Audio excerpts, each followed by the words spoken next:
دعوت اسلامی یقین جانی ایک مضبوط قلعہ ہے، یہ حسن حسین ہے، یہ ہا صاد نون، حسن ہا صاد یا نون، حسن حسین، مضبوط قلعہ۔ اس کا مطلب کیا ہے؟ مضبوط قلعہ ہے دعوت اسلامی۔ دعوت اسلامی نے اللہ تبارک و تعالیٰ کا ادب سکھایا ہے، کتابیں عام کر دی دعوت اسلامی نے، یقین جانیے بہت سستی کتابیں عام کی ہیں دعوت اسلامی نے، پڑھ لو یار، کتابیں پڑھو۔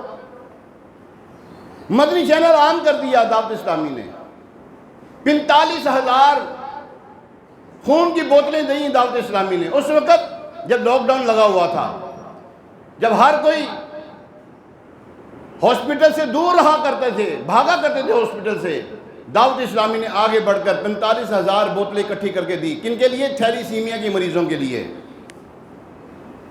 لاک ڈاؤن کے اندر سادات کرام کو علیحدہ پیسے پیش کیے، خدمت میں پیش کیے، احسان کر کے نہیں، عاجزی کے طور پر سادات کرام کو راشن دیا انہوں نے پاک مال کے ذریعے، اور دوسرے لوگوں کو جن کو زکوٰۃ وغیرہ کے معاملات لگتے تھے ان کو انہوں نے دیے پیسے لاک ڈاؤن کے اندر۔ اور میں نے اپنے ہاتھوں سے کتنے الحمدللہ خاندانوں میں نے راشن تقسیم کیا دعوت اسلامی کی وجہ سے، کتنے خاندانوں میں، اور الحمدللہ اب بھی دعوت اسلامی کتنے خاندانوں کو پال رہی ہے۔ دعوت اسلامی SDRF فیضان گلوبل ریلیز سینٹر، فیضان فاؤنڈیشن، یہ دعوت اسلامی نے بنائی۔ اس کا مقصد کیا ہے؟ سیلاب آ جائے، زلزلہ آ جائے، ناگہانی آفت آ جائے، دعوت اسلامی مدد کرتی ہے۔ پہلے آپ نے سنا ہوگا کہ یار دعوت اسلامی صرف بیانات کرتی ہے، یار بیان ہی کرتی ہے، بس نیکی کی دعوت دیتی ہے، بس یہی کرتی ہے دعوت اسلامی، اور کچھ بھی نہیں کرتی۔ آئیں دعوت اسلامی، بات پتہ کیا ہے؟ اعلیٰ حضرت پتہ کیا فرماتے ہیں؟ اے رضا ہر کام کا ایک وقت ہے۔ اعلیٰ حضرت کیا فرما رہے ہیں؟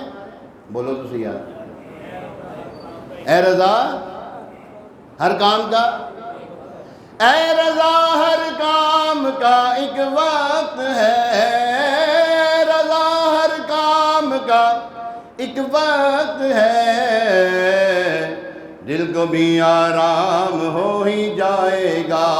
وقت آ گیا۔ الحمدللہ 1 اگست کو ہمارے اسلامی بھائیوں نے بھر بھر کے پودے لگائے، بھر بھر کے پودے لگائے الحمدللہ۔ آپ کو پتہ ہے کہ نہیں پتہ؟ اب بولو تو صحیح۔ یہ